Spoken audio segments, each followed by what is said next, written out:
Hello, and welcome back to a brand new day of free-to-play here on Magic the Gathering Arena. Get the dish on the latest with me, Lord Rumfish. We are diving into green today for the Deck Building Toolbox. The idea of the Deck Building Toolbox is to give you tools you need to build a wide variety of different deck archetypes. So, let's dive right in. Audacity. So Audacity is a good pump spell, right? It's an aura, sticks around, gives a creature +2/+0 and trample, and when Audacity is put in a graveyard from the battlefield, draw a card. So as long as the opponent is not holding open mana to immediately kill your creature and you don't feel a stick from them where they're going to respond, then you can go ahead and put this Audacity down and it will replace itself. So you don't get 2 for 1 like you usually do with an aura. This could be good in aggressive strategies. It's especially useful for the green-white enchantments deck, if you want to take that in a more aggro route. I don't think it's such an amazing card that you ought to go out of your way for it, though. Just wanted to mention it. Bushwhack. This is a solid craft. I think having 1 copy of this in the deck, you can either fix a situation where you've been mana screwed. Potentially, if you have more cards like mana producers or ways to fetch land, something to ramp you on 2 mana, Bushwhack could save your hand if it's a 1 land hand, which is interesting. It also is a fight spell. Just straight up sorcery speed fight spell, nothing fancy. Not the best in that regard. Tail Swipe down here is an instant, and can boost the creature if you play it main phase. So Bushwhack is not as good as Tail Swipe as a fight spell, but Bushwhack has added utility, so overall I think having at least 1 copy of this in your collection is pretty good. Satanal Stalwart. This is just a common.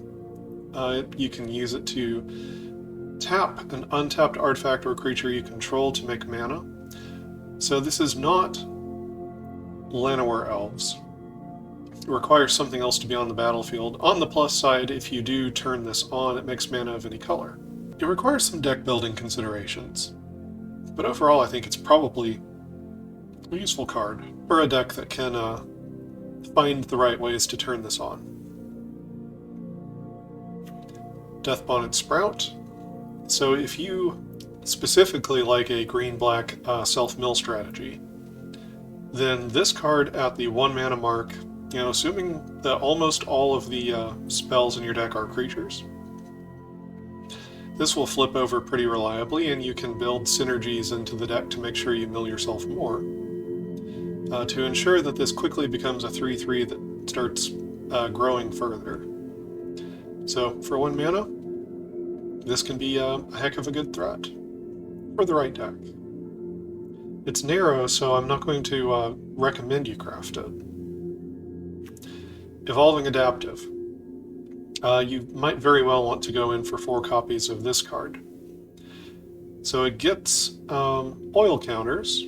Starts as a 1/1. Every time a creature comes in that has greater power or toughness than the adaptive, it gets another oil counter. This thing pretty rapidly jumps up to being a 3/3 or 4/4. So for 1 mana, compares well with the Deathbonnet Sprout, but it's easier to build the deck than it is for the Deathbonnet Sprout. Still, if you're doing mill strategy, putting Evolving Adaptive into that deck, it doesn't synergize particularly, but it would just be another efficient 1 mana beater. Anyway, this is good for green aggro, mid-range beatdown kind of game plans. Overall, I think it's well worth crafting. Generous Visitor, this is specifically for an enchantments deck. Now theoretically, if you trigger this just once, then it's at least fair for its mana cost. If you trigger it twice, then it has probably exceeded itself. But you probably want to put it into a deck that has a strong enchantment synergy so that it almost always keeps triggering. Rustvine Cultivator. I wanted to call this out as a 1 mana creature. It's slow, right? It can't actually ramp you on turn 2. On turn 3, it does let you get to 4 mana though. And if you don't need the mana then you could use it on turn 4 and turn 5 in succession. So I think being a 1 mana creature that can ramp without any other assistance, like the Stalwart, and it could potentially make some blocks for you. It has 2 toughness, so if your opponent is just going wide and is paying no attention to how you block, then this could eat some attacking tokens, mites, 1/1 humans, things like that. I think this card could have a home somewhere. I think there could be a ramp deck with this spell. You'd probably want this on 1, you build up an oil counter at instant speed on the opponent's turn on 2, and you play some other mana creature in the meantime. And there are plenty of them we're going to talk about. Then you can use both of them. You could hit 5 mana on turn 3 by that sequence very easily. No big hoops to jump through, really. Just play 2 creatures, put oil on this, does its thing. Tailswipe, as I mentioned, this is a better fight spell than Bushwhack. So if you're interested in having an instant speed fight spell that's 1 mana, Tailswipe's pretty good. The +1 that it can grant can also help it help a creature fight when it wouldn't be able to otherwise. You have to do it main phase for that. Tameo Safekeeping. So Tyvar's Stand now exists in Standard, and it gives a creature hexproof and indestructible. It is largely the same as Tameo Safekeeping. Tyvar's Stand is a better combat trick. It can give +X/+X if you pay more than 0 for the X. Tameo Safekeeping does not. The difference here is Tameo Safekeeping can gain 2 life. That's a small bonus, but it's a bonus. It also does target permanent, not creature, target permanent. So if you are hoping to protect not just creatures, but possibly also artifacts, enchantments, planeswalkers, Tameo Safekeeping can jump in the way of any targeted removal. I suppose you could even target a land. It just says target permanent. It would be fun to blow out somebody trying to hit one of your non-basic lands. Anyway, so Tameo Safekeeping, even though Tyvar's Stand is better for creatures, Tameo Safekeeping has other uses, so I still want to mention it. Thirsting Roots, so this shares a lot in common with Bushwhack. Instead of doing a fight, it does a proliferate. And whether or not a proliferate in your deck is better than a fight in your deck is up to you. I just wanted to mention Thirsting Roots exists. Bushwhack's an uncommon, Thirsting Roots is a common, so they use different wild cards. Different spells for different decks, probably. Probably don't want both in the same deck. Contortionist Troop. I wanted to call this spell out. This is a modified creature. It can be a modified creature for as little as 2 mana. It can also be for as much mana as you want. And it has the kind of tarnished effect that the Aspirant did. You know, putting +1 counters on your creatures. So it requires Covenant, and it only triggers at the beginning of your end step, not at combat. So those are some hoops that you have to jump through with the Contortionist Troupe, and I bet they do jump through hoops. They look like they work in a circus. Anyway. I think this is better than a lot of people probably give it credit for. Probably a lot of people never give this a second glance. Contortionist Troupe could be great in a number of situations, not just because it's modified, but let's say you have a red-green aggro deck. And let's say you play Contortionist Troupe on 3 as a 2/2. That doesn't sound that exciting. But let's say on turn 4, you come in with Creepy Puppeteer in red. You attack with both of them. You're now attacking with 10 power because you turn this into a base 4/3. Attacking with the Puppeteer changes that 0/0 into a 4/3. It still has the counters on it. So now it's a 6/5. You're attacking for 10 damage that way. That interaction exists with Creepy Puppeteer with other cards like this that have counters on them. Like there's a Mythic Dragon that has haste and flying. Can come in with counters. Kind of like the Contortionist Troupe here. But that's a Mythic, and this is an uncommon. Contortionist Troupe can also get you value over time with its Coven ability. That could be fun with Halana and Elena, partners. Right? They can put counters on something, then at end of turn this can put a counter on Halana and Elena, and then the cycle kind of keeps gradually buffing up over time. I don't know that you want 4 copies of this in a deck. It's always below rate when you play it for X. If you have a ramp deck, though, if you know you're going to go big, go to an end game. So casting this when you need it in the early game to block, you don't want to be in that position, but it can be fine in that regard. About the time it's becoming a 3/3, it's a pretty able combatant. So 4 mana 3/3, it's not the best, it's also not the worst. Just putting down a 3/3 in front of an aggro deck is often what you want to do. And then as you ramp up your mana further into a ramp deck, right? So I mentioned it as a potential aggro card, and with turning on Coven early and getting the counters off of this thing, you might want it even as a 1/1 for 2, if you think you can trigger the Coven the same turn. But in a ramp deck, if you have 9 mana laying around, you cast this as an 8/8 and then give something a +1 counter. That seems like a pretty amazing play. Get a big creature, buffs up another creature, threatens to continue buffing up your other creatures. The opponent kind of has to deal with that. You can't just let your board keep growing like that over time. I think this is a good card.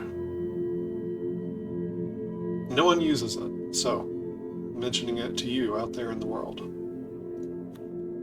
Alright, Tyvar Stand, I went over why this is better for creatures than Tamio's Safekeeping. It can, just win the game, potentially, or at least win a combat step with the +X/+X. It doesn't protect your other permanents, though, and it doesn't gain life. Overall, I think Tyvar Stand is the better spell if you are a creature strategy. Alright, Armored Scrap Gorger, this is from the new set. So this is pretty great. The reason why is it taps for mana of any color as a 2-drop, has 3 toughness, so it can potentially block, aggro critters. And it adds Graveyard Hate to your green deck at, basically no cost to you.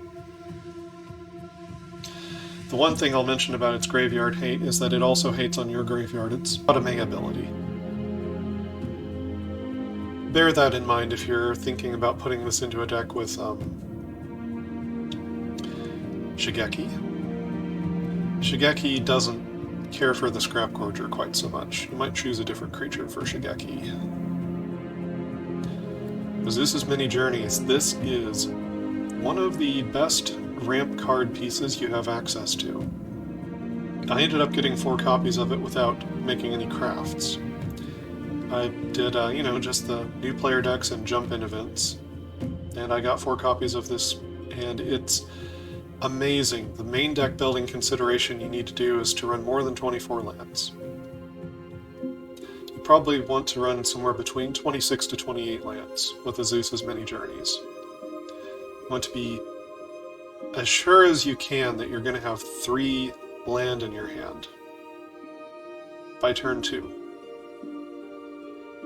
Ideally, you would have 4 land in your hand, so then on turn 3, Azusa's has accelerated you both of those turns. Start making some more amazing plays from there. Even when it doesn't do that, even when you top deck this, you know, later in the game, Chapter 2 gains you 3 life that's extremely relevant against aggro deck starts, and, you know, against mid-range as well. Then it turns into a 3/3. Does a very good job of blocking for you. And sometimes you can attack with it and use the untap 3 lands ability. So my trick to let you know about for this is to set a stop on your blocker step if you want to use the mana at instant speed, right? You have some kind of instant or an activated ability of a land, something like that, you want to take advantage of, and you're not sure if the opponent's going to block you. You didn't play something, you know, pre-combat to use that mana. Set a stop on the blocker step. Then you can respond to the trigger on this to tap your lands, then untap them. Otherwise, the trigger will fly on by. You won't be able to use it. Overall, this is just a fantastic card. As I said, it is not the worst even later in the game. You know, just kind of acting like a 3/3 that gained you 3 life and maybe occasionally untaps your lands when it gets blocked. It's not the most important part of this card, not by a long shot.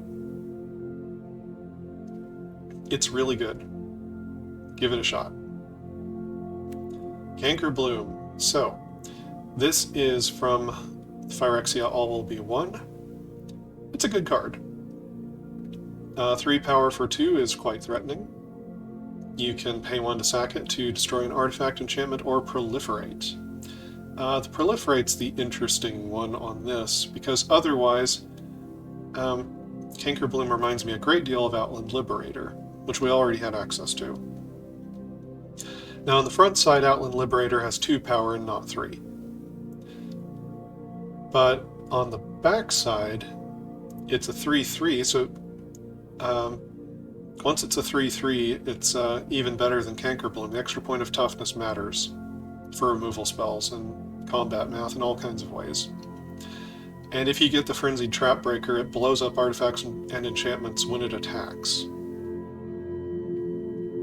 And it still has the activated ability on the backside to sack to blow up an artifact or enchantment. So as far as hating on artifact and enchantment strategies, I think the Outland Liberator is actually the stronger card than Canker Bloom. The one thing that Canker Bloom... Okay, 2 things about Canker Bloom that could be better. One's the Proliferate. If you're planning on having some kind of strategy in your deck that uses counters like that to a reasonable extent, then the Proliferate might be better on the Canker Bloom. Sometimes. And having 3 power on the front, sometimes that will also be better. Sometimes you can't depend on flipping it to night. Sometimes you need your Canker Bloom to stand in the way of, you know, a Graveyard Trespasser, something like that. And you can't get it to nighttime easily. So there are benefits to the Canker Bloom, but it's not 100%, you know, better than Outland Liberator. Outland Liberator could just annihilate an artifact enchantment deck if you can get it to nighttime. So they're both good cards. And now that you know about both of them, you can decide which one's for you. Flurfurous Vine Wall. So this is just a nice little ETB trigger for a 2-mana defender. There are better cards you can run. One of the things I like about this spell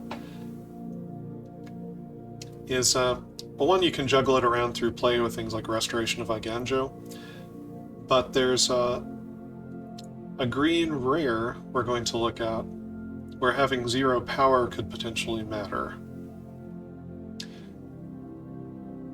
And I'll get to that later. Hopefully I'll remember the name of this card by then. Floriferous Vinewall. It's not the worst. If you can trigger its ETB by flickering it or bringing it back from the graveyard multiple times, then that's pretty good. Neshoba Brawler. I thought this would show up more in Standard than it has at this point. It seems like no one's been able to build a 3+ color beatdown deck yet. Maybe the mana base doesn't quite get there in Standard at the moment. And when Streets of New Capenna rotates out, you're going to lose some of the lands that really turn this on for its domain. Neshoba Brawler is not the best choice for a budget, although you may have access to all of the common tap lands from Dominaria United, which, using tap lands in a kind of a beatdown aggro sort of deck, it's a hard thing to balance. But this can pretty easily be a 3-power, 3/3 trampler for 2, and it can be a 5/3 trampler for 2. Something to keep in mind. Don't run out and craft it or anything, though. Outland Liberator, as I said, this is a good card. I've been using this for a good long while now in Standard. Anchor Bloom might replace it sometimes, but there's a lot of upside to a flipped nighttime side Outland Liberator. Reclusive Taxidermist. So this is another 2-mana mana creature to look at. So one of the main other ones we saw was Armored Scrapgorger. And Armored Scrapgorger, once it gets 3 oil counters, gets +3/+0. So it turns into a 3/3. It does so relatively quickly. So the Reclusive Taxidermist taps to make mana of any color. It's a 1/2 to start off with instead of a 0/3. They both die to cut down. Taxidermist dies a little bit more to some other small, like 1-mana removal spells. Unless you have 4 or more creature cards in your graveyard. Then it becomes a 4/4. So, in a self-mill deck, or if you like the sound of Death Bonnet Sprout, you want to start building towards that deck and you're on a budget. Reclusive Taxidermist can fix your mana, and it can also be a 4/4 for 2 that taps for a mana of any color. This is not a bad card. This is a perfectly respectable mana creature for, your uncommon craft. The Armored Scrapgorger is probably generically stronger for an average deck, let's say. The two of them don't play well together because the Scrapgorger forces cards to be exiled from the graveyard and the Taxidermist wants cards in your graveyard. So it's unlikely that you would use both of these in the same deck because of the anti-synergy between the two. So which one you want is up to you. Just know that they're both uncommons, they're both in the format. Alright, Blanchwood Armor. I would like to remind everyone that Blanchwood Armor exists in this format. If you find some nice little trampling creature, the Brawler wants you to have a lot of different basic land types, but you could have a lot of forests in with that. Also, you could just make a mono green deck. Jam this on something that's got trample, just hard to block in some way. Maybe something that has vigilance or reach. Auras are card disadvantage if the opponent removes the creature that it's on. They get to take out 2 of your cards by using 1. And that's something that you don't want to give them the opportunity for. That doesn't matter if you win the game, though. It's up to you if you want to try it. This is an old school card. Comes from way back. Maybe Urza's Saga was when this got printed.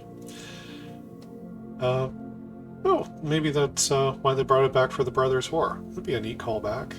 I think Blanchwood Armor might be older than that. But anyway. If you put this onto something like, say, a Jewel Thief, and you have 4 or 5 forests out, then if put a little bit of pressure on the opponent, maybe they just die. Even if they remove the thing that you put it on, maybe you race them effectively enough at that point.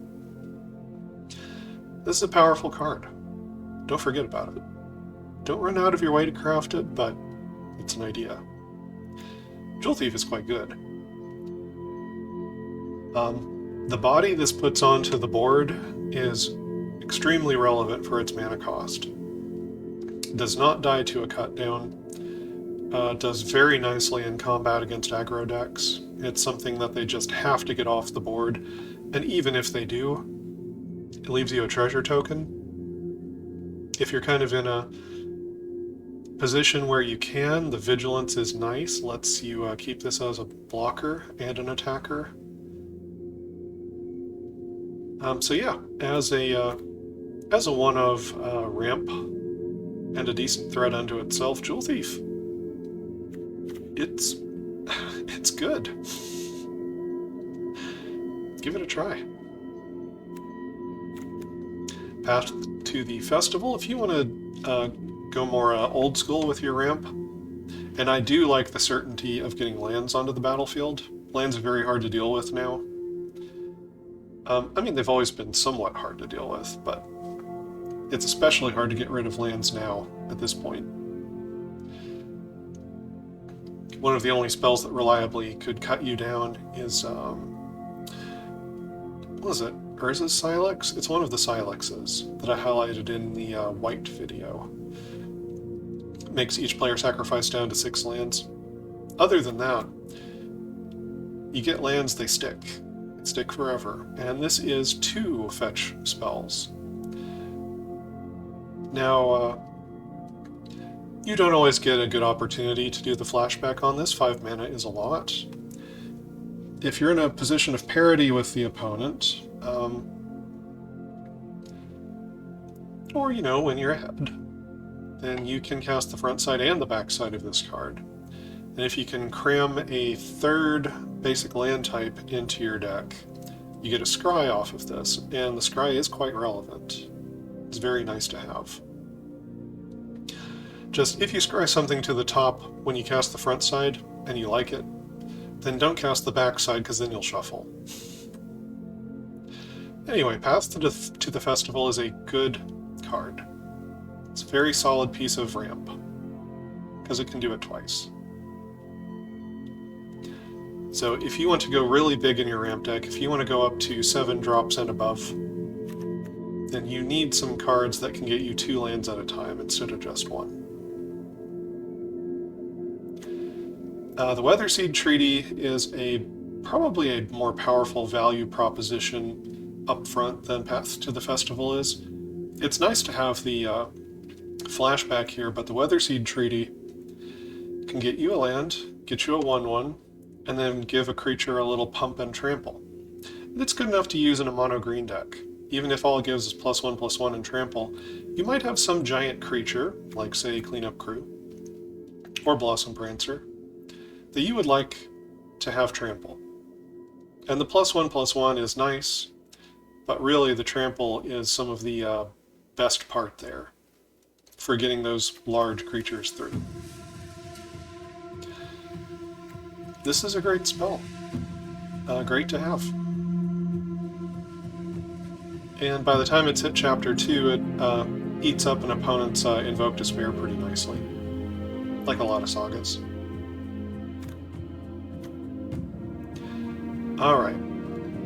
Boseiju reaches skyward. So how many of this you can put into a deck depends on how much of a budget that you're on. Right, this is a great uncommon. So if you don't have a lot of rares and mythics to craft, this can be one of your finisher cards in your deck, and it can get you to the highest echelons of mana over a long game, because it puts 2 forests into your hand. It doesn't go as well into multicolor decks.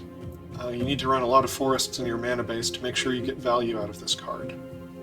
You don't use Chapter 2 very often. You could use it for things like the land that blows up a non-basic land, and both players fetch out a basic. That'd be pretty nice to get back from your graveyard. I have used it to get back lands that sacrifice to draw a card to put on top of the library. Which, it's not necessarily what you want, but there are ways to get added value out of the second chapter, but the third chapter makes a creature that is like a Wrenn and 7 token, has reach, +1 for each land you control. Unlike a Wrenn and 7 token, if the opponent hits this with an exile effect, like an enchantment that removes it from the battlefield and then it can come back later, or if they bounce it back to your hand with a blue spell, it wasn't a token. It was a real card. You get the card back. So in that regard, it's better than a Wrenn and 7 token. In a lot of ways, this is kind of like a slow 4-mana Wrenn and 7 that's an uncommon instead of a mythic. It's very powerful. It is slow. You're not necessarily taking the turn off if it helps you make a land drop when you first cast it. Otherwise, you do need the board relatively stable, or you're, taking a turn off and just getting a hit in the face. It's good, though. It's a very good spell. Early on, making a big green deck, these, the backsides, the Branch of Boseiju, these are often what's going to cause the opponent to scoop in frustration, as they cannot get through. And you can build up a big enough board that eventually you just attack with everything and their Wandering Emperor or whatever is not enough.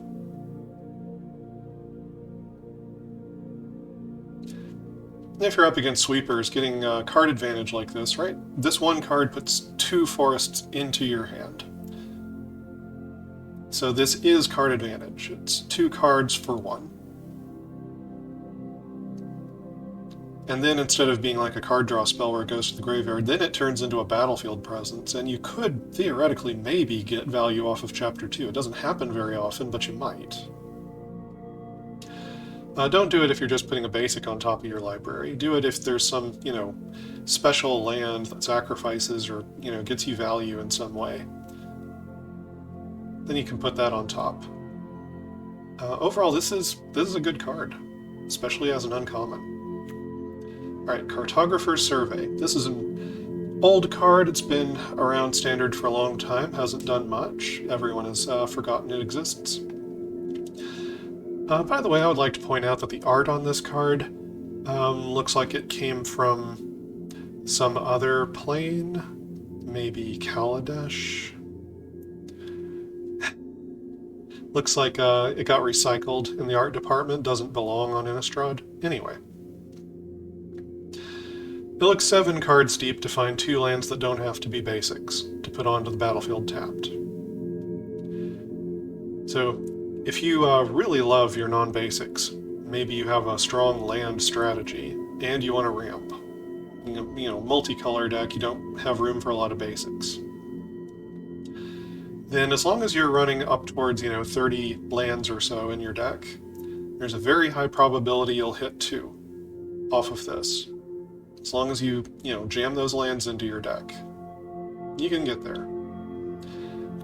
Expand the Sphere is very similar to Cartographer's Survey. It looks at only the top 6. That extra 1 look for 7 cards instead of 6 could make all the difference if what you want is the lands and not the proliferate. If you absolutely want those non-basic lands more than the proliferate, then Cartographer's Survey could be the better card for you. Expand the Sphere, though, can be 2 proliferates, in addition to 1 or 2 lands.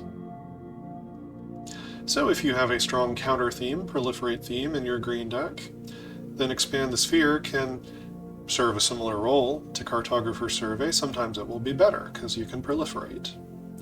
So which one you want, if you want either of them, is up to you. I'm just letting you know they're here.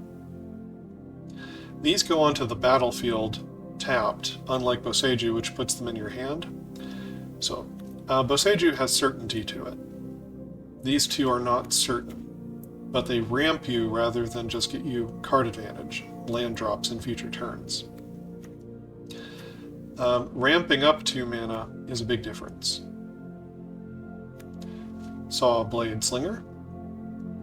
This is a neat card to remember exists in Standard. It's a good one to have in the toolbox, especially if you have a way to fetch up creatures as one-ofs out of your deck. And there is a rare we're going to look at where that... Actually, there are 2. There's a rare and a mythic we're going to look at, where Saw Blade Slinger could be a weird silver bullet that you want in your deck. So, being a 4/3 for 4 is nothing fancy. The enters the battlefield trigger that blows up an artifact an opponent controls is the most valuable part of the card by far. There are a lot of artifacts running around in Standard. There are plenty of Reckoner Bankbusters to blow up. Fighting a zombie may very well not come up. They'll come up very rarely. But destroying an artifact is really the thing to think about with this card as an ETB trigger. And as we'll see, there are a couple of ways that you could get this out of your library. So, remembering that this exists, having it as a one-of card in your toolbox, something to think about. Obstinate Baloth. So, people are not running this card. I think that the existence of Obstinate Baloth is going to keep Liliana a bit in check the whole time that she's in Standard. So if Liliana, the 3 mana, where she pluses to make each player discard a card, if she ever gets to be too much of a presence in Standard, then Obstinate Baloth will start coming in as tech. It is not bad to cast this for 4. Aggro does not want to see you cast an Obstinate Baloth.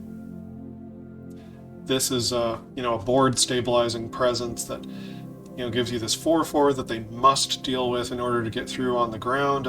Otherwise, you can profitably start eating attackers when they come in and try to go wide. The 4 life means that they may not be able to race your life total, or at least keeps you in a game where you were behind. And then there's a possibility that this can enter the battlefield for free. Like if Liliana does a plus ability and this is in your hand. Overall, this is a fine card. This is good.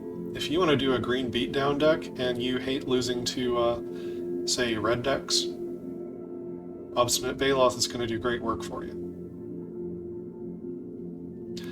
In the same vein here, we have Blossom Prancer. This can gain you 4 life, like the Baloth. It has Reach, which is a relevant keyword. And a lot of the time you will not gain the 4 life with the Blossom Prancer because you'll want to draw a card with it. You'll see some creature or enchantment that you want in your top 5 cards, and you'll take it. So, being a 4/4 with Reach for 5 that draws you cards, this helps you churn through your ramp deck, stabilize your board along the way. Right, if this is not even your end game in a ramp deck, this is like something you're doing kind of in your middle turns. Like, let's say this is a budget deck. We're going to talk about a budget deck build. You get down... Well, it could be Satanal Stalwart, but let's go with the example of Rustvine Cultivator. You get down Rustvine Cultivator, then you go for Armored Scrap Gorger or Reclusive Taxidermist on 2, get an oil counter onto your Cultivator. On turn 3, you make 5 mana. So, this being a budget build, let's say you play Blossom Prancer. So, on turn 3, Getting down a 4/4 reach creature that can either gain you 4 life or draw you yet another card to keep going further is probably a moment where the aggro deck should scoop it up. If they haven't dealt with your mana creatures and they've let you cast this Blossom Prancer on turn 3, then they probably don't have much of a game against you for the rest of the game either. And if you can cast this one turn, then it's very likely the next turn you could cast another one. And they can, you know, start drawing each other, they can churn through your deck in that way.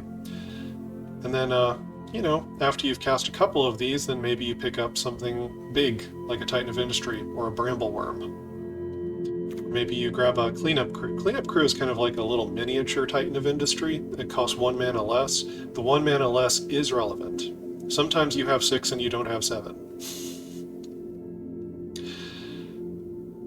It's almost as good against aggro as Titan of Industry. Coming down a turn sooner, sometimes it might be better. So you can gain 4 life if that's what you need. If you don't need it, then you can blow up an artifact, blow up an enchantment. That's fabulous. You can also eat a card out of a graveyard, so you can take your opponent's, you know, Tenacious Underdog.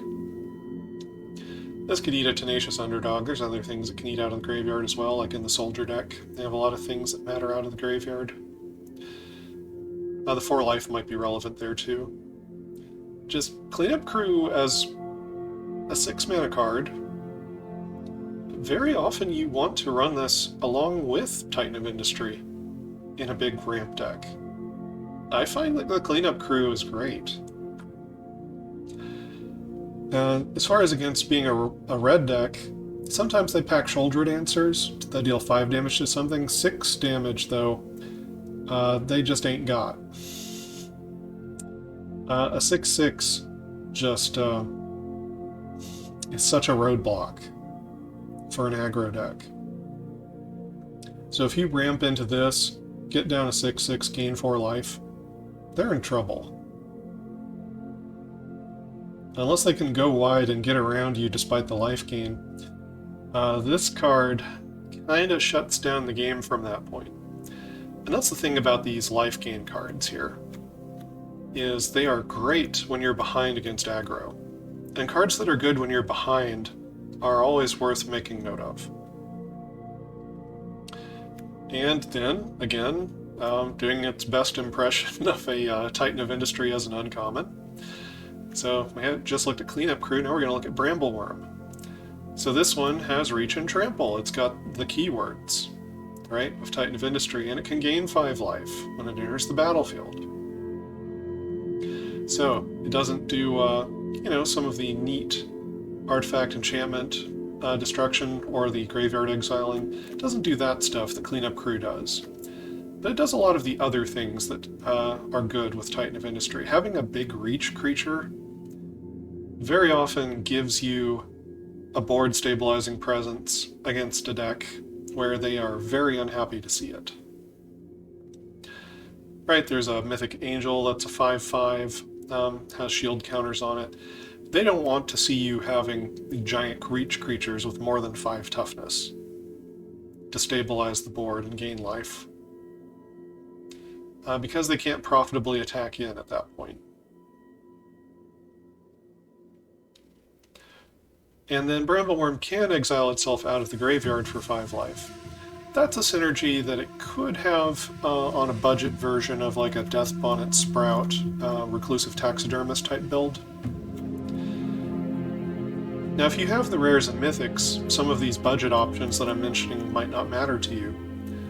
But I think this is a great set of cards to have in your collection here, or at least be thinking about for different decks. I am going to go ahead and craft. Here we go. On to the rares and mythics. Green Sun's Twilight. So, the thing you have to keep remembering about this card is it can get a creature card of any mana, and put it on the battlefield. Some of these effects Right, if you've been playing the game a long time, sometimes you're used to these effects doing like a creature of mana value X or less that's kind of built into the same spell. There have been cards like that before. This one's not like that. If X is 5 or more, and you find a creature, you put it down no matter what its mana value is. Right? It could be a Woodcaller Automaton for 10. You still get it for, 6 mana or more with Green Sun's Twilight. I think this card is good. It hasn't found its footing yet in Standard, but I don't think you'll be sorry if you like green decks, if you like this style of deck. I think Green Sun's Twilight's going to be good. Fauna Shaman. Fauna Shaman is kind of an enabler for a combo deck. Oh, I forgot about Fauna Shaman. When I was saying that there was a rare and a mythic we would look at that could get silver bullet cards, I wasn't even thinking about Fauna Shaman. No one's running it right now. But if this card survives and lets you start fetching up the creatures you want, it also fills up your graveyard with creatures, which could be relevant to the mill deck I was talking about, then Fauna Shaman could be fantastic. It has definitely seen play before. It's an older card. I think it's good enough if your strategy calls for it.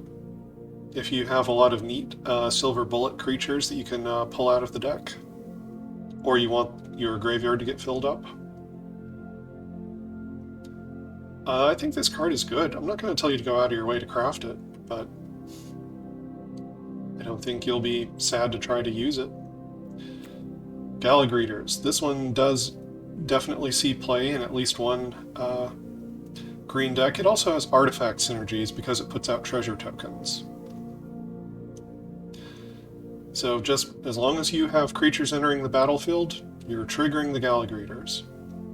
It grows itself over time, becomes a threat unto itself, makes treasure tokens so you can get ahead on mana. That's I think the getting ahead on mana in the early part of the game is much more important, and the +1 counters are better later in the game. And if you're just, up against aggro or whatever, and you want to gain 2 life, or, you've hit your 3rd creature for the turn, like in a token deck, that's fine too. Overall, this card is good. If you really love, building a deck like that with all those enters the battlefield triggers, making bunches of tokens and things, this is a great card to have in your collection. Llanowar Loam Speaker.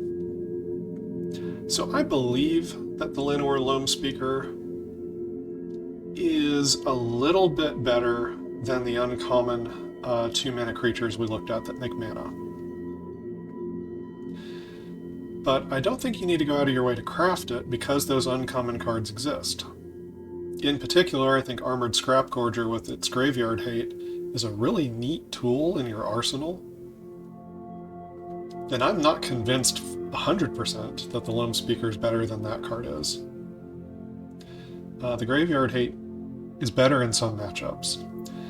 The Loam Speaker, of course, can animate one of your lands, only as a sorcery, so you can only do it offensively. Still, Loam Speaker's good. Loam Speaker's especially good in a longer game, where you can start making threats out of your lands. In that regard, he can be, sort of card advantage, board presence, threaten to win the game by himself, more so than the other cards we looked at, even though Scrapgorger can become a 3/3, and the other one can become a 4/4. Loam Speaker might overall be a little tiny bit better than those cards are. But it's a rare, and those are uncommon. And I think your rare wild cards are precious. If you have these, it's good and you should probably run it. But don't run out to craft it. Kyrian Beastcaller. People do run this spell. I think it probably plays well with the uncommon we looked at with the oil counters. right? Then you could build a whole deck full of creatures like this that kind of build each other up over the game. Or the Contortionist Troop that we looked at. If you have enough of those cards all together, you could just be going up. You could be going vertical with your creatures the entire game. And that could be a lot of fun. This is a rare, and it's, it does see play. It doesn't see all of the play, and I don't think it goes into every deck either. It's good, but I'm not going to tell you to craft it, necessarily.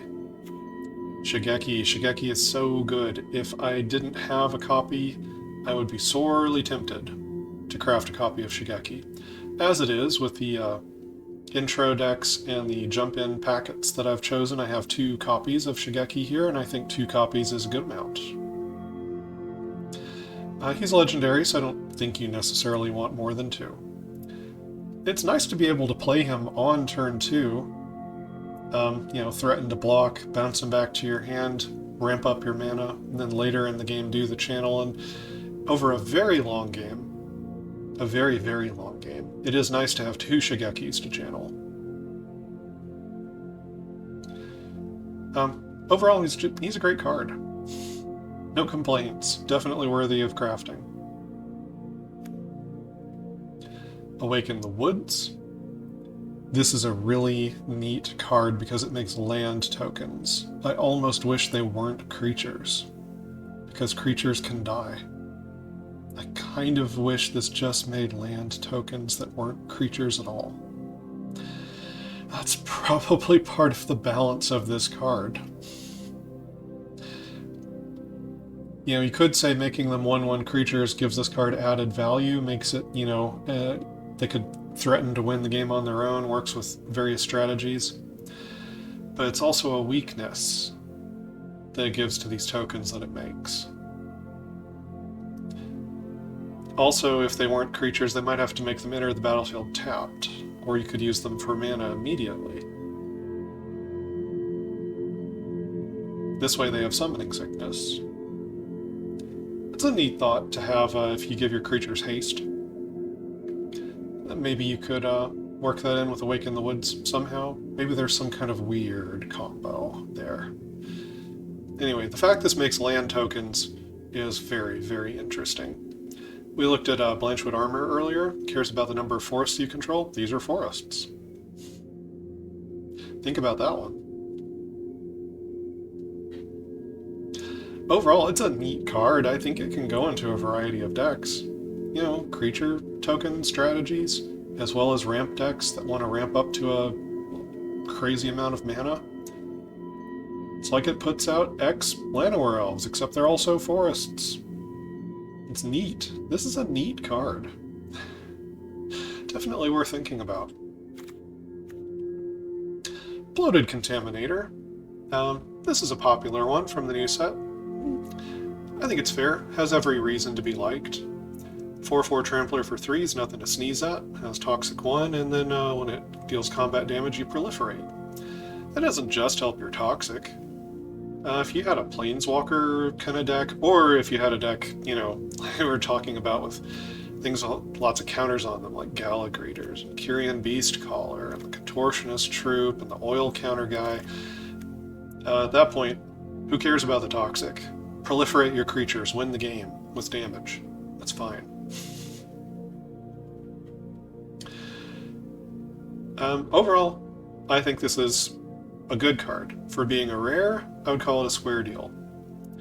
If we're talking about, limited format, this is unfair. This is above rate. But for constructed play, for a 3-drop, this is fair. It's well worth your time. Gwynna, Eyes of Gaia. So, the reason I bring up this 3-mana ramp creature, normally you don't want to use a 3-mana ramp creature, normally you want your 1 and 2 drops to be your mana rampers. But Gwynna ramps you 2 mana. She only does it for creature spells, but that's not too much of a limitation. You can very easily build a green ramp deck that's mostly all creatures, or even literally all creatures. In which case, Gwenna ramps you 2 mana for 3, that's good. A 2/3 is not unreasonable combat stats, and if you start casting creatures with 5 power or more, which is very likely, it's very likely, right? Untap from this. Turn 4, you've got extra 2 mana from Gwenna. Yeah, you can get a 5 power creature on the board, then you get a +1 counter on her, untap her, now she's a 3/4. You could swing with her, you could block with her, you can make yet more mana with her. She's good. Gwenna's good. Not sure how many you would want because she's legendary, and she only works really in a all creatures kind of strategy. She's good though. Jugan defends the temple. So this is kind of the green mythic, not quite as good version of Fable of the Mirror Breaker. It's sad to phrase it like that, but the fact I can compare it to Fable of the Mirror Breaker reasonably at all, in any way,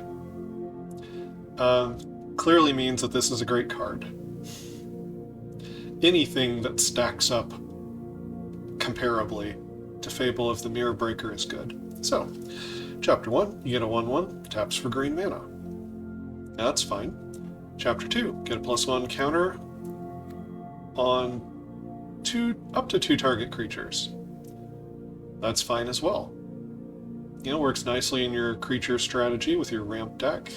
So if you're using these mana critters in the early turns, then Jugan can bolster them up, including the monk that it made. Then it flips into a 2/2 flyer. That's kind of neat in green. Green doesn't get a lot of flyers. And at that point, you've already gotten value out of the card. It's, you know, it's done plenty of work for you at this point, ramping up your mana and all of that. But the Remnant of the Rising Star does more than just be a 2/2 flyer. Whenever a creature enters the battlefield, you can pay X. And if you do, you put X +1 counters on that creature. Depending on your board state, that could be ridiculous. It could just be the end of the game if the opponent doesn't kill the Remnant of the Rising Star. It depends on what deck you're playing against.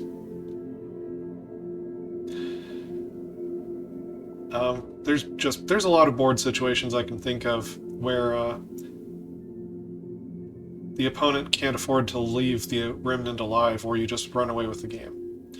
Against aggro, every creature you play outsizes theirs. Just straight up is bigger. Against control, any little tiny creature that you play to bait their counterspell with, right? You have all your mana open. They can't necessarily, you know, throw a mana taxing counter at you effectively. And if they let your little creature resolve, you pump all your mana into it, and you turn that, you know, stupid little Rustvine Cultivator into a 5/6 or something. And now it can hold the ground against their, you know, big warded Leviathan. That's a 5/5. There's a lot of ways that this plays nicely with a deck. Now, there are a lot of good green mythics. It's hard to know which one to craft. I think you'll be happy with this one, though. This one's good. It's just good. Eats up Invoke Despair nicely, too, much in the same way that Fable of the Mirror Breaker does. That it's just all around nice. It's a nice saga. Kodama of the West Tree. This is legendary. Works well with modified creatures. There are a lot of those running around right now in Standard. And when your modified creatures deal combat damage to a player, you get to search up a basic land, put it onto the battlefield tapped. That's neat. It's another mythic. I don't think this is the best one we'll look at, but if you like modified creatures, having a one-of copy of this in your modified deck, right, if all your creatures are modified, then it doesn't cost you much to put a one-of, you know, 3/3 reach in there that might start ramping your mana. I think it could work for you. Threats undetected. So earlier when I was talking about the Sawblade Slinger and things that can fetch up silver bullet cards, one of them that I was thinking of was threats undetected. And you might be saying to me, well, the opponent chooses the 2 creatures that go in your hand, right? How can you be sure you'll get something that blows up an artifact with threats undetected? Okay, so bear with me here a moment. You've got a green-white deck. The 4 cards with different powers that you choose are Lauren of the Third Path, Sawblade Slinger, the 6/6 that we just looked at, and the commons and uncommons for 6. It's like a mini Titan of Industry, and Titan of Industry. Those are your 4 cards. They all have different power. You show them to the opponent with threats undetected. You are going to get 2, not 1, 2 things that blow up an artifact. Almost certainly one of them will be Sawblade Slinger because it's like the worst card out of those 4, but if the situation is you're blowing up artifacts, if that's what's going on, if that's what you need this game, threats undetected can get 4 of them. Yeah, with different powers. Let's say you need a mana ramp. Alright, this is where Floriferous Vine Wall, or whatever it was called, in the common slot, that's 0, right? So that's for 0. You could also get Ambitious Farmhand, right, for looking at white again. That has 1 power. Then you could get a mana creature, like, say, Gwenna. She has 2 power. Then you could get Topiary Stomper. It has 4 power. Right? Now you've chosen 4 cards, all with different powers. You are going to get 2 things into your hand that ramp your mana, find you lands. You know, contribute to getting your game plan forward in our early plays in the game. People think threats undetected is too much of a hoop to jump through to be any good. Okay, the thing I'll say about threats undetected is it's hard to run 4 copies of this in your deck, because over a very long game, eventually you start depopulating the creatures out of your deck. Those, one-of spots start to dry up after you've drawn 20 or 30 cards. And then the late threats undetected don't have as many things to fetch up at that point.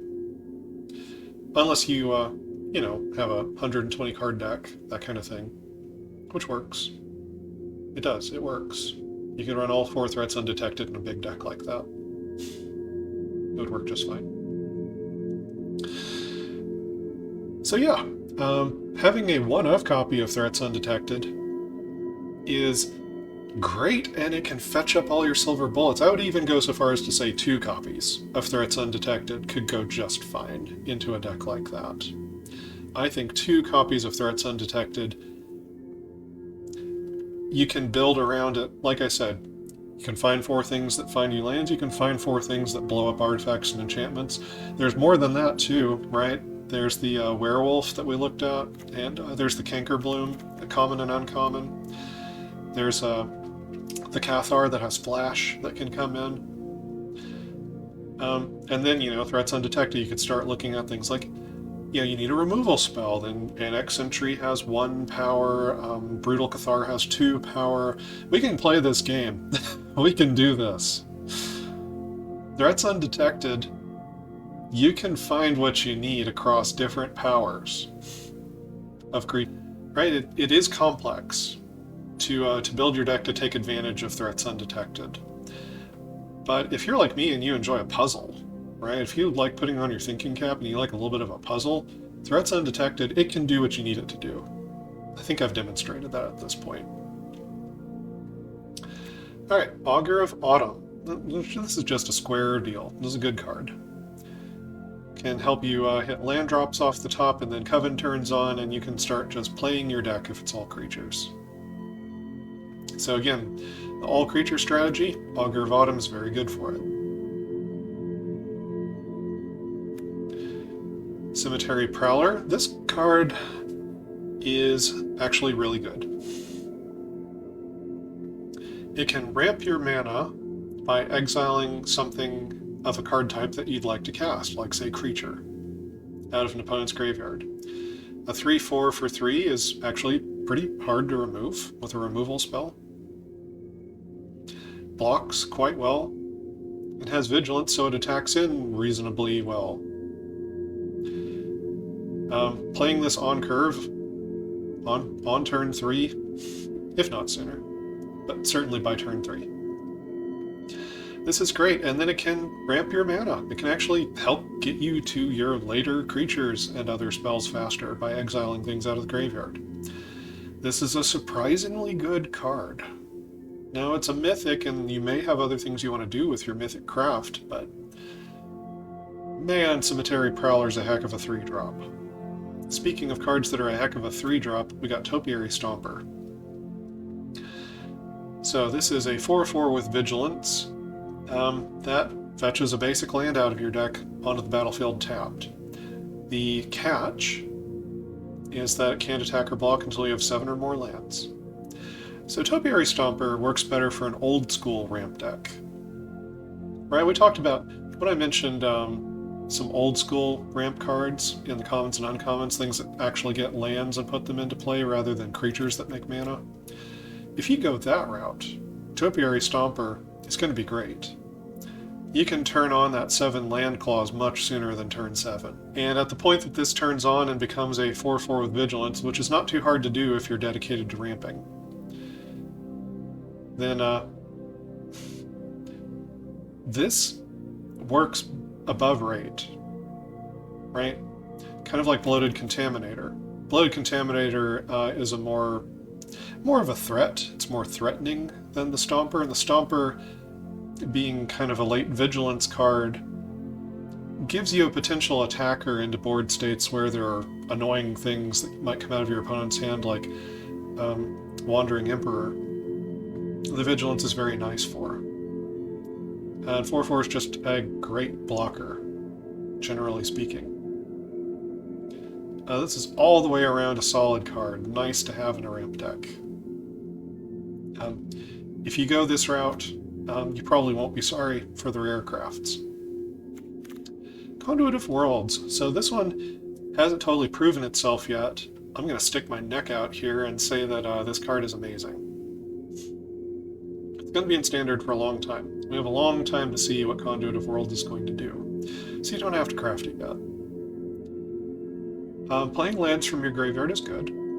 There are ways to take advantage of it. In fact, there are lands that sacrifice to fetch, more lands out of your deck, so it can be very, very easy to turn on that aspect of Conduit of Worlds. The tap ability on this card. Now, it means you're only playing 1 spell per turn, so it doesn't play that well with a bunch of, card draw on Reckoner Bankbuster and such, but I think having 1 copy of this, where, you're kind of hitting some blanks off the top of your deck, you can go into the graveyard and find something that's a permanent already dead and gone. Do another land drop with Topiary Stomper. Pull that Titan of Industry back. It's probably better than anything else you were going to cast that turn. I think Conduit of Worlds is really, really good. Maybe amazingly good.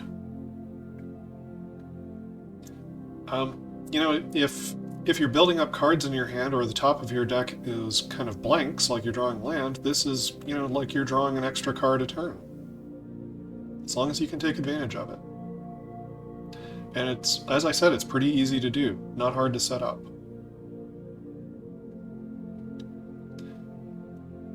Alright, Evolved Spinoderm.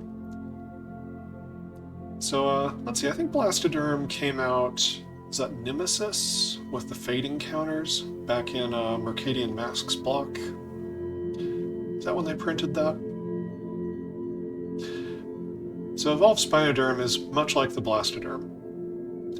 If you can give it haste, then it can win the game on its own.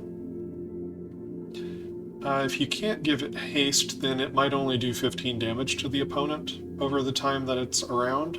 That might be enough, though. It's very nice that it comes in with hexproof. and then later it gets trample. So coming in with hexproof like that means that it's very likely to be able to block, right? Your opponent's aggro deck, that kind of thing. It's hard to get it with a removal spell. There are some untargeted sacrifice effects that exist in Standard. Or, you know, your opponent could sweep the board or something, but hexproof is just, you know, there's a reason it's such a rare ability. It's so impossible to interact with or deal with. And this means that it can very well stabilize the board for you against aggro. And preferably you've already been doing this with your 2-drop and 3-drop, right? You can't just depend on your turn 4 play to stabilize you. But it could be the back-breaking play. It could be the one where aggro just can't come back anymore. Where you've been trading back and forth and then you get this down, now aggro's running out of steam and they can't get rid of this card. That could be it. I think this card is good. I don't know how good, though. I think there are other things I'd rather spend a rare wild card on, but I think it's good. We'll see how it does. Fade from History. So this is a niche card. This is an answer card. So each player who controls an artifact or enchantment gets a green bear. Aww. And then you destroy all artifacts and enchantments. So there are some decks that just roll over and die to this card, right? Green-white enchantments, also the Rakdos Anvil deck. This could also be a good piece of tech against some of the really big Reanimator decks that have been using one with the Multiverse and Portal to Phyrexia, things like that. And that is an answer for it in green. And sometimes you need that, right? Sometimes you don't have Brotherhood's End because you're not red. Sometimes you don't have Farewell because you're not white. Sometimes, maybe, you want Fade from History. You probably don't want 4 of it in your deck. You'll draw all 4 copies against aggro and roll over and die. Although aggro does have some artifacts and enchantments, both the red deck and the soldier's deck both use some artifacts and enchantments. But not so many that the proposition of giving them a 2/2 bear while you blow up their artifacts and enchantments is necessarily any good against aggro. You could plan for it a little bit. You could run, some little spell yourself, like, in the commons and uncommons we looked at, Azusa's Many Journeys could give you a bear token. Or you could run the Ecologist Terrarium, the artifact that we talked about in the colorless crafting guide. You could blow that up with this, get yourself a bear. Is there some way you could make sure that you get the bear out of this card as well? So then it's not just a dead draw.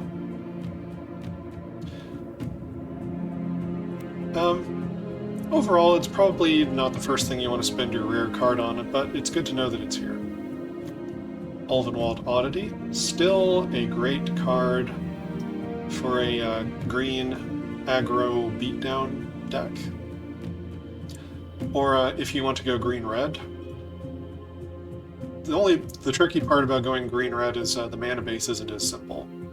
So then it's not as much of a budget option. And this is a rare. Ulvenwald Oddity is quite a threat, though. 4/4 Trample Haste is already decent, but then at 7 mana, pumps up the team, turns into an 8/8, that's probably the end of the game. If the opponent doesn't interact with that, stop that somehow. It's still a great card. It still works in the deck that wants it, but there's not a wide variety of decks that want it. So I wouldn't recommend it as your first craft. I'd like for you to have a wide variety of archetypes that you can do. Defile of Vigor. This card is good. People run it. The green decks that run it, they work. They're a little bit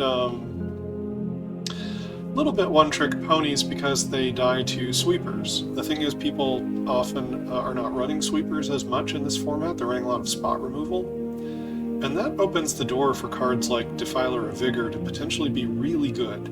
If the turn you get this down, right, cheapens your other green creatures you've had waiting in the wings. You pile them onto the board, get all these +1 counters. Now the spot removal spell's not even that great.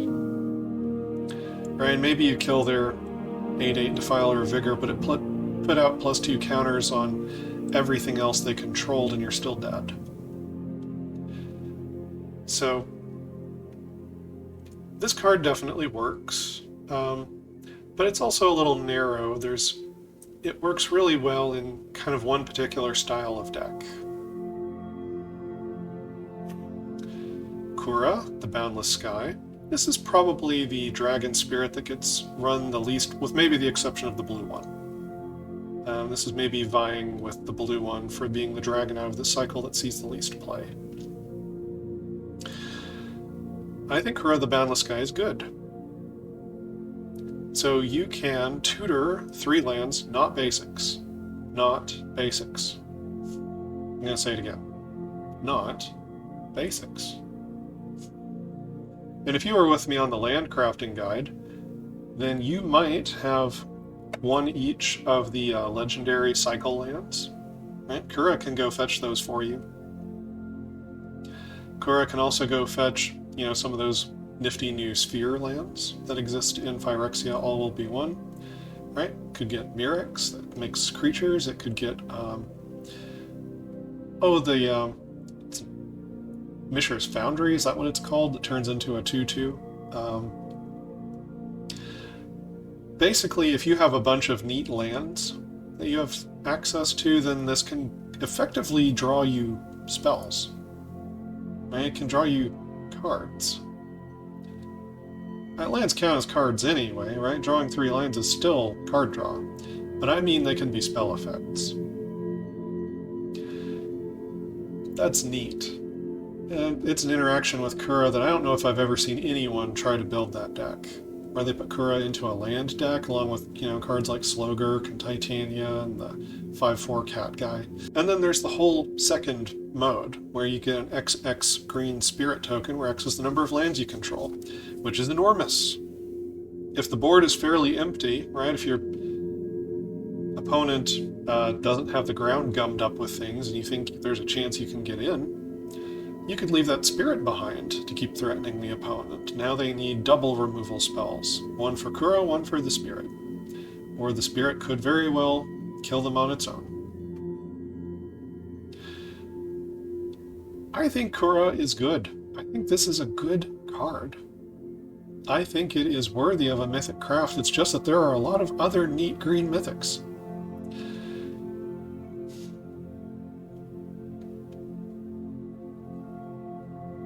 You won't be sad, though. I think that Kura is a good card. I think that there are neat things to think about with putting this card in your deck, and I also think it's generically good. Anyway, Thrun, Breaker of Silence. So, people talk about this one a lot right now, probably for a good reason. 5/5, can't be countered, has trample. Cannot be the target of non-green spells or non-green sources your opponents control. So they can hit it with a fight spell. Can also hit it with, there's that 1 green exile spell with a black kicker cost. That's technically a green card. Or multicolor cards that have green in them, right? Like the big Jund deal 7 damage to something and you blow up an artifact or enchantment from the excess damage. That could kill Thrun too. Not on your turn because Thrun has Indestructible. Have to do it on their turn. So yeah, Thrun is hard to deal with. Hard to target, can't be countered, clearly a headache for a control deck. He can be swept off the board when it's not your turn. But overall, Thrun's probably a great tool to have in your toolbox as a rare. Could be a top-end finisher on aggro. Could be right in the sweet spot in kind of a beatdown deck. Could go into your ramp deck as well. Or could even go into some other funky deck. Could be your control deck finisher. Maybe. Maybe.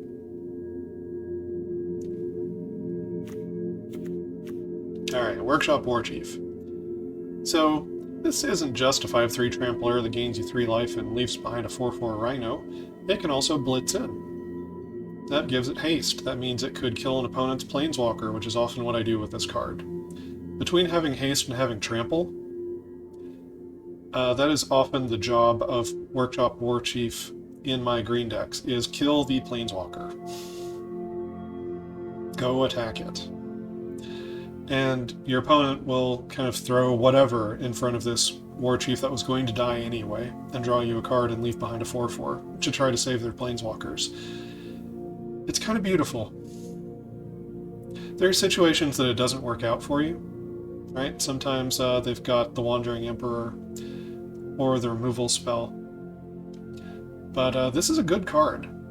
So it can blitz in, draw you a card, put pressure on immediately, threaten Planeswalkers. Can also come in for 5 mana. Let's say you're trying to stabilize and against aggro. You get down this on turn 5, gains you 3 life. Now you have a blocker. They burn it out, now you have another blocker. That's terrible for aggro. They don't want to see that. And if you let in on, something like the Baloth on turn 4 that gained you 4 life, then aggro's probably just not in the game anymore against that. At least red aggro. White sometimes has more tricks and tools to try to go over the top. But Rin and 7. This is still a good card. Now, when we get to Nissa, I think maybe Rin and 7 has met its match, has been outclassed. However, for your Mythic, Rin and 7 is a good card. It can minus right away to give you a giant Treefolk token with reach. That's fantastic. It's hard for an opposing deck to get through. Now you have 2 things on the battlefield they want to deal with. Maybe they can deal with the 2 loyalty on Rin and 7, but maybe they'd have trouble dealing with the Treefolk. Or maybe they can kill the Treefolk, but you have other creatures in play to protect Rin and 7, and now you can keep going with it. Find yourself a bunch of lands. Maybe get to the point you can make another Treefolk. Works pretty well with milling strategies, any deck where you want some things in the graveyard. Also just generically good. You won't be too sorry if you have a Rin and 7. Silverback Elder. This is a good card. So 5/7, hard to deal with. Red removal basically doesn't hit it. You have to kind of point a Shoulder Dancer plus one of your 2 mana removal spells at it all at once in a red deck.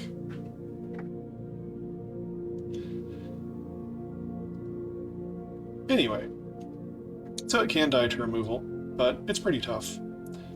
Pretty stabilizing force, and when you cast creature spells, this can turn into just a nightmare. Right? If your opponent cannot get this off the board, you'll probably win in the long run. Alright, if you resolve this against, let's say, a blue control deck, you can have every creature that comes down gain you 4 life in addition to whatever else it was doing. That can win a damage race against what they were hoping to do with their tempo, their Haughty Djinn, and their Leviathans that you can now block profitably.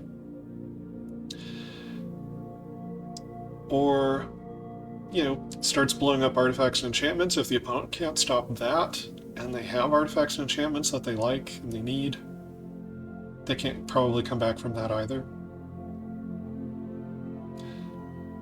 And then probably the one you use the least is the fetching up lands. I feel like destroying artifacts and enchantments and gaining life are probably both more relevant to the board by the time this comes down than the finding lands aspect. There might be some strange deck that has landfall triggers or in some other way would like the lands more. Anyway, overall, this is a good Mythic. Maybe not the best Mythic, but it's good. You may not want 4 copies of it as well. It's really nice to have 1 of this in play and then start, getting the triggers off of it. It feels bad when it just dies to removal and you never manage to get a trigger from it. Titania's Command. So, 6 mana sorcery, you choose 2. Exile target player's graveyard, gain a life for each card exiled this way. That's relevant. There have been plenty of games where I have cast Farewell as a 6 mana sorcery just to deal with the opponent's graveyard. I'm not kidding. It comes up. It happens. Sometimes, some matchups, you need the graveyard gone that badly. But you get to choose 2 of these effects. Here's another one. You can search for up to 2 land cards, not basics. Not basics. So you don't really want the channel lands on this one, right? Because they don't go to your hand. You want lands that do something when they're on the battlefield. Like Argoth or Mirrex. You know, things that have some kind of spell-like effect. Creature factories, man lands. You want those kind of things if you're tutoring them straight out onto the battlefield. And you can build that deck, do that with Titania's Command. Would go nicely with Kura. Anyway, you can create 2 2/2 green bear creature tokens. They're so cute. Or you can put 2+1 counters on each creature you control and get an overrun effect and maybe just win the game that turn.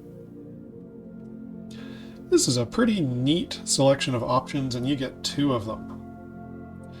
So, this is not a do-nothing 6 mana sorcery. You can make a pair of 4/4s.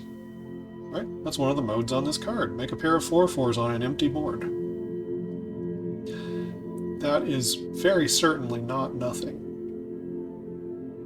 Either needs a sweeper or 2 removal spells at that point for a control player. Getting 2 lands that are not basic lands, maybe that's exactly what you're looking for. Maybe you want some long game threat against a control player. You go fetch up 2 copies of Mirrex and you start poisoning them out.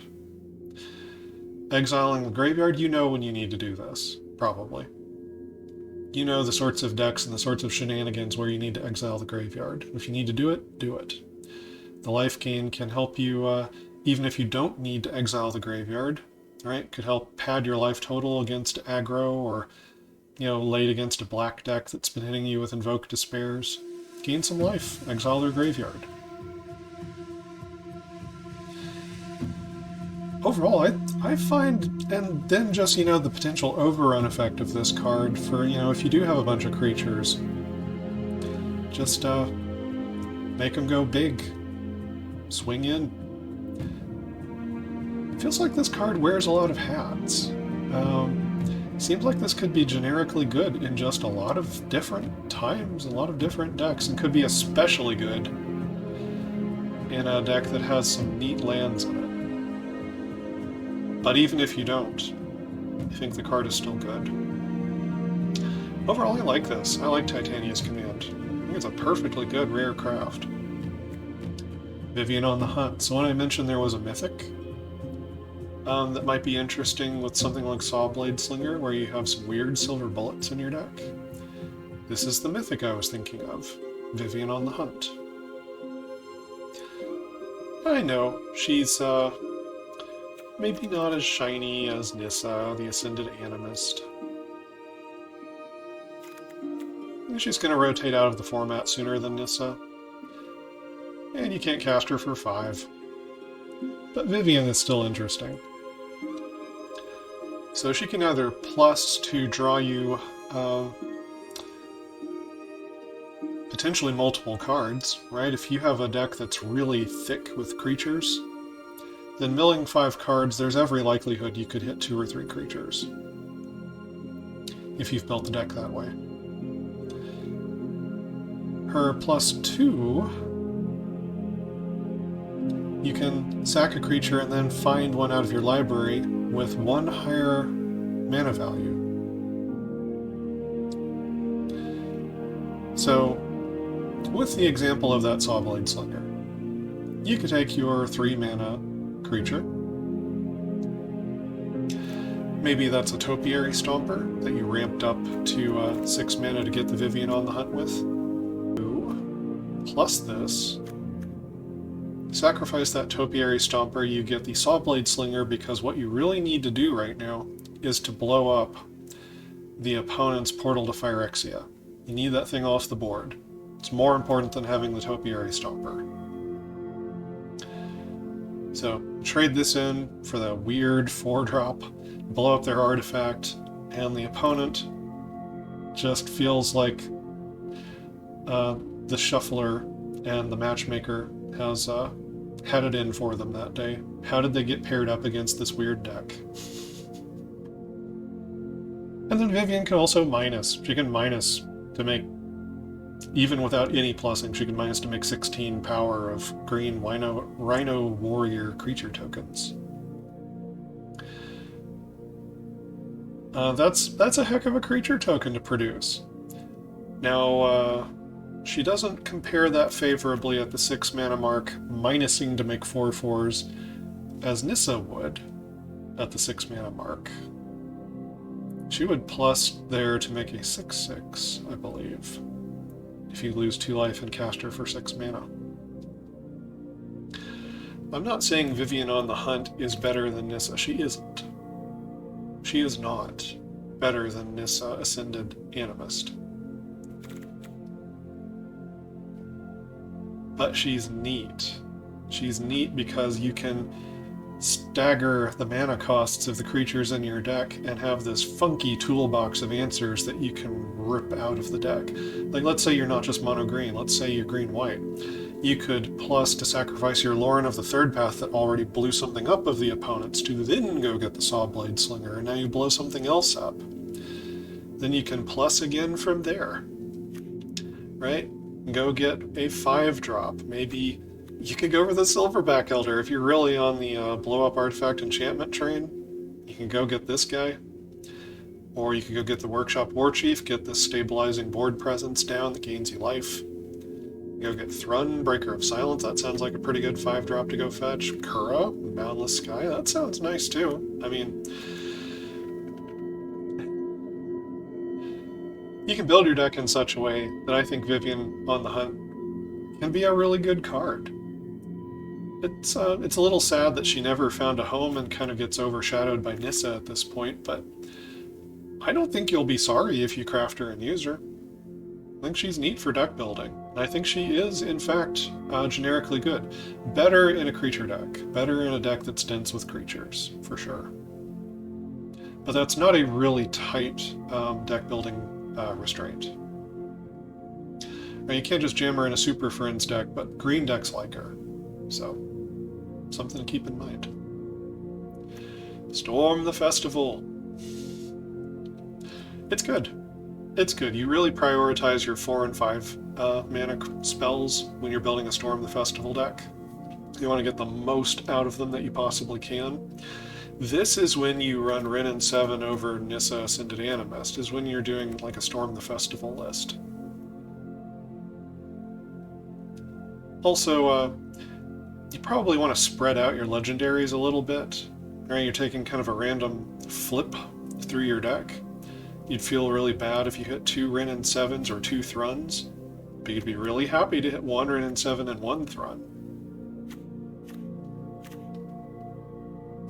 Storm of the Festival is a good card. Still good to this day. Has some deck building constraints.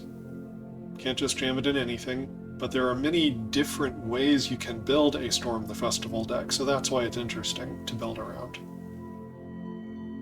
What colors you pair it with, you know, what you're trying to flip out of your deck with it, how you get to the mana. It's interesting. It's a neat spell. The World Spell. This is going to be in Standard a good long time, and I think it may actually be good. So you look at the top 7 cards, and you can read ahead on this one. Find a non-saga permanent, so anything that's permanent that didn't happen to be a saga. The World Spell can't get more of itself. And to find them, put it in your hand, put the rest on the bottom in a random order. Do that potentially twice. And you can put up to 2 non-saga permanent cards from your hand on the battlefield. So the place I don't see people playing this, and the place I think they should be playing this, I don't think it's the only deck that would want it necessarily, are the decks that are running one with the Multiverse and Portal to Phyrexia, these giant game-ending spells that also happen to be permanents. Ain't that neat? So the World spell could go right into that deck, and in a weird roundabout way, like the one with the Multiverse, it can cast these things for free if they're permanents. You can put 2 from your hand onto the battlefield. Well, notably, you don't cast it. Alright, so you don't get an on-cast trigger like with the 8 mana artifact. Blows up permanent on its cast trigger. So the World spell is not as good for that. It could help you get around the cast trigger on things you don't want the cast trigger for, or where it doesn't matter especially. Anyway, I think there is some sort of green-blue deck cooking up there, where you use the World spell and one with the Multiverse, and just every card in your deck just explodes onto the table suddenly.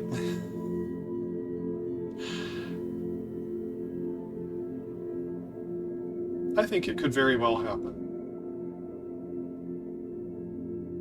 And I think this spell is probably better than people give it credit for.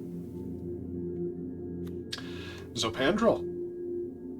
This is neat. So there's an enchantment that's people have used before. It's 5 mana. It doubles the power and toughness at combat step of creatures you control. Being an enchantment, it was always a 5-drop enchantment. It's kind of a question of how many you want to run. You know, if all you draw is that 5 mana enchantment and you don't get the creatures you need for it, it could be the wrong draw in your deck. With Zopandrel, it's attached to a creature. Now it's legendary, so you don't necessarily want to slam 4 copies, and it's 7 mana anyway.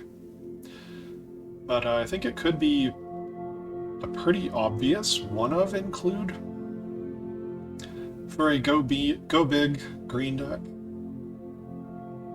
The doubling power and toughness, you probably just win the game on the spot if they don't deal with the Zopandrel, and your power and toughness are doubled for a combat step.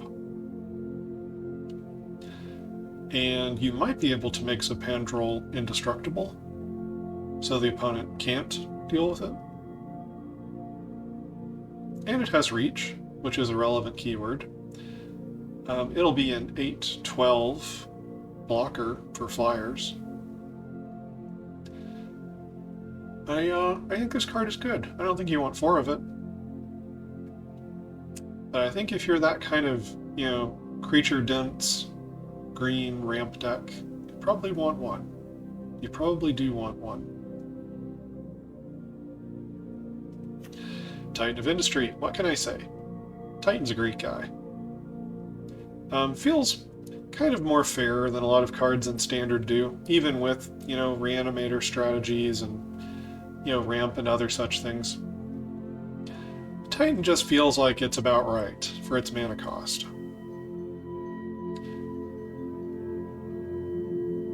It's a great card. You won't be sorry you have it if you craft it. As you can see, I've got a couple of them already. Maybe you do too. You could go above this number.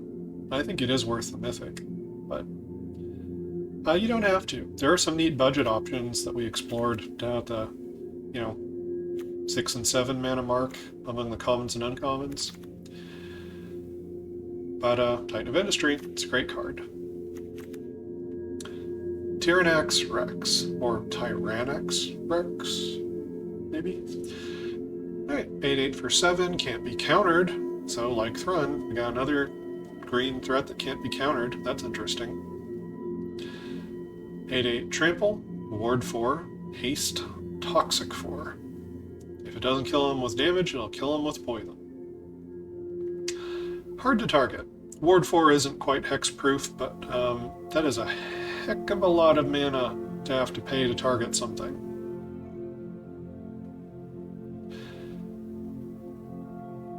The haste is extremely relevant, and so is the trample. It makes it very likely that this will connect with the opponent. Or a planeswalker. This is a great way to kill a planeswalker, too. Now, there's a question of how many 7-drops you want. This one isn't legendary.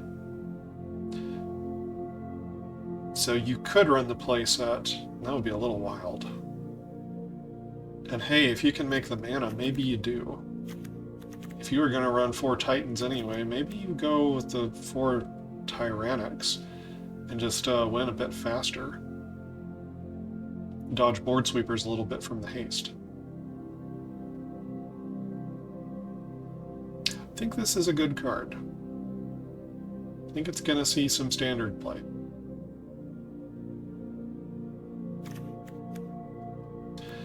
Nissa's just busted. I don't know what else to tell you. Nissa's absurdly good. She can come down for 5 and make a 4/4 token immediately. And then a 5/5 token the next turn, and then... She can also blow up artifacts and enchantments, incredibly relevant in our current standard. And she can do a giant overrun effect, and she can do it as soon as she hits the battlefield if you paid all 7 mana. That only really works for mono green or a mana base where you've prioritized forests.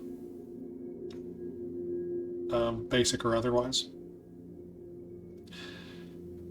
But, gosh, Nissa is absurdly powerful. Absurdly. She's so good. She might be too good. I don't know what else to tell you. The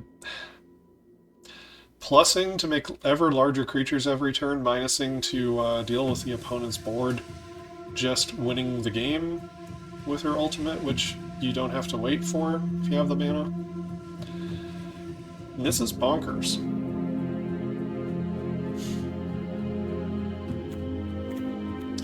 And Woodcaller Automaton. So, last season, if you finished out last season's Mastery Pass, Mastery Tree, whatever you want to call it. Last season, with the Brothers War. Last season, with the Brothers War, Woodcaller Automaton was one of the sort of intro deck cards. You don't open it in booster packs, and if you bought in on the track and you unlocked all those cards, then you have 4 copies of Woodcaller Automaton. And you might not have looked at it yet. So let's look at it. You can bring it down as 6 power and toughness for 4 mana, 3 of which has haste. 6 power and toughness for 4 mana on 2 bodies, 3 of which has haste. It needs to be a land. A lot of people probably don't like risking their lands in combat. Probably don't like that. But if you have a green ramp deck and you are playing aggro, and what you really need more than anything is to stabilize the ground against aggro, you play a Woodcaller Automaton, you make a pair of 3/3s, your bacon is saved.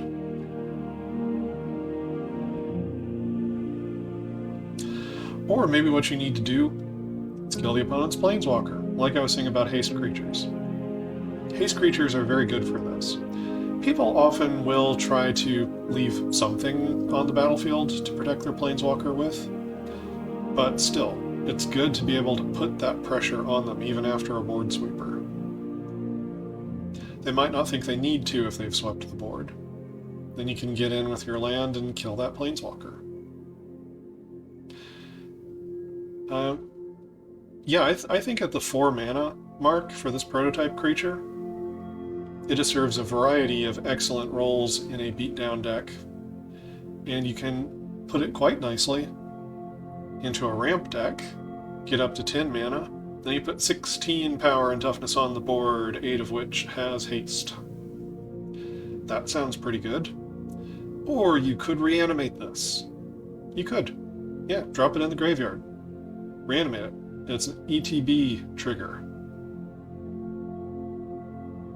Reanimate this turn 5. Get an 8/8 with haste. Put 16 power on the battlefield. That sounds amazing. Right, so both modes on the card seem like they have play, is what I'm saying. A pair of 3/3s is horrible for an aggro deck. Absolutely horrible. Not what they wanted at all.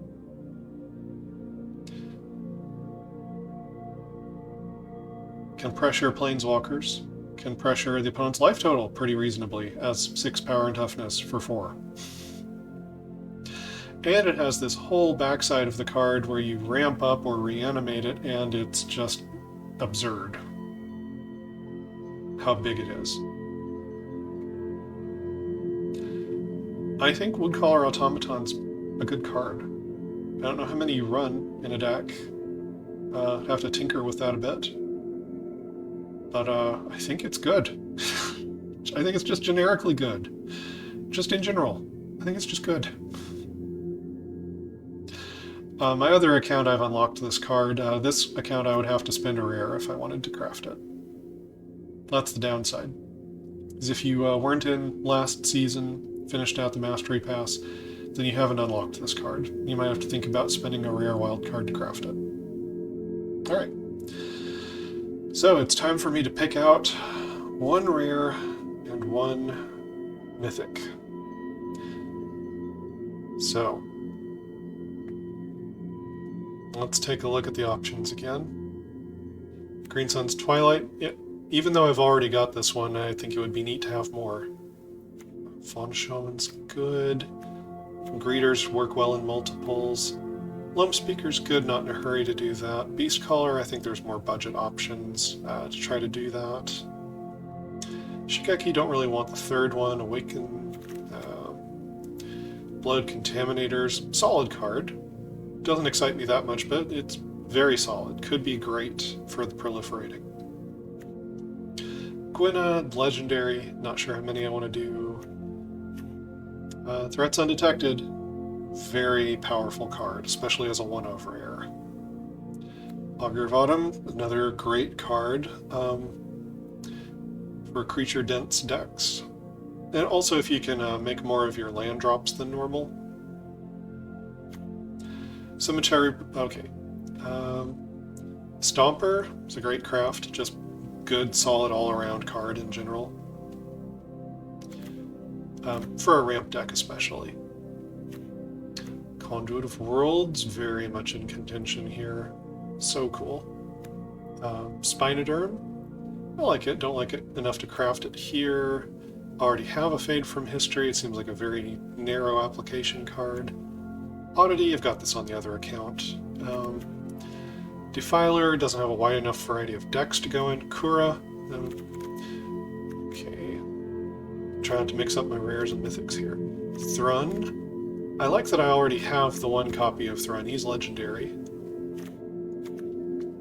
War Chief, it's a great card. Those are mythics. Ooh, Titania's Command, so tempting. So tempting. Okay. Storm of the Festival, very cool. Those are mythics. And Woodcaller Automaton. Oh, I would love to have it. Would love to have it. Okay. So for the rare, I think I'm between Woodcaller Automaton, Titania's Command. Oh, Kura's mythic. Conduit of Worlds.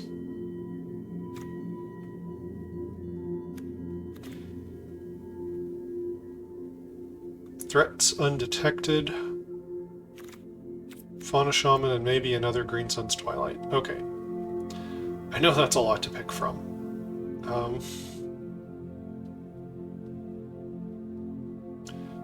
They're all so good in different ways. The thing I really want to experiment with right now is the Conduit of Worlds. That's going to be my craft. Alright, Conduit of Worlds, from among many amazing green rares. I'm excited to brew with you.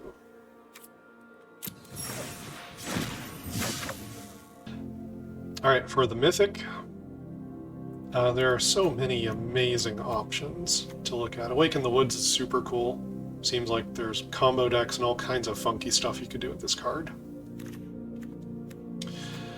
Again, Defends the Temple, generically amazing, right? I'd say it's just about as good as Fable of the Mirror Breaker, and it's in green.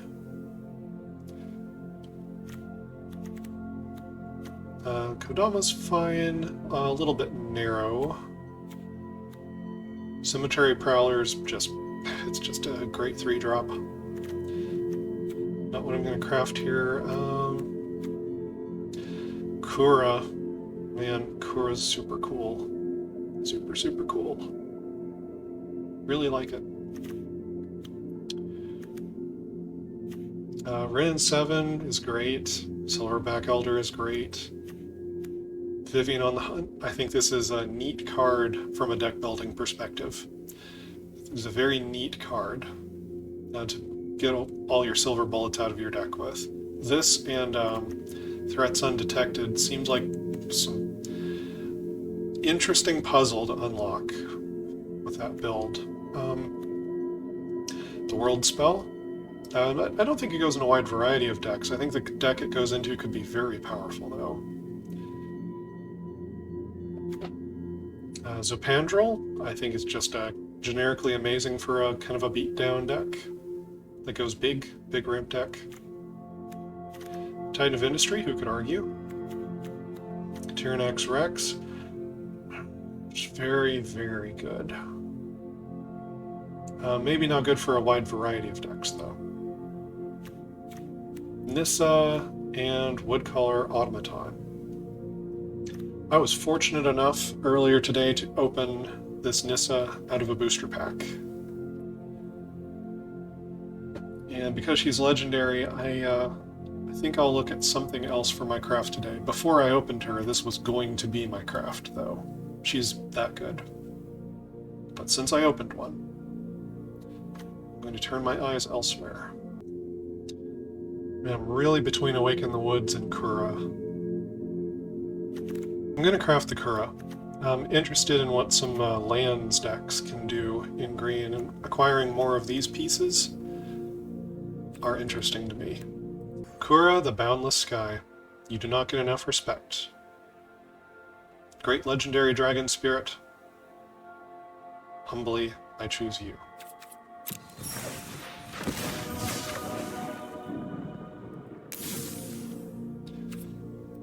Alright, that brings us to the end of green, and now we just have multicolor left to do. I might have to break multicolor into 2 parts. There will probably be so many cards to look at. We'll see. But for now, stay cool.